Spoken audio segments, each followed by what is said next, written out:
ఆడవాళ్ళకి తాళి పోన్చుకునే వాళ్ళందరూ కూడా ఈ వీడియో తప్పకుండా చూడండి. అలాగే ఎవరైనా కొత్తగా పెళ్ళైన వాళ్ళకు కూడా షేర్ చేయండి.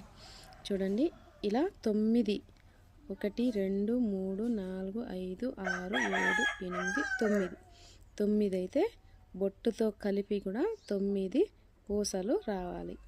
అలా పోన్చుకోవాలి, మర్చిపోద్దండి. అలాగే ఇంకొక మంచి విషయం ఏంటో తెలుసా, ఈ తాళి పోన్చేటప్పుడు మనము ఎంగిలిని మింగరాదు. అలాగే పసుపు కొమ్ములో కట్టేసుకొని, పచ్చిదారముతో పసుపు కొమ్మును కట్టేసుకొని మెడలో వేసుకున్న తర్వాతే మనము తాళిని పోన్చుకోవాలి.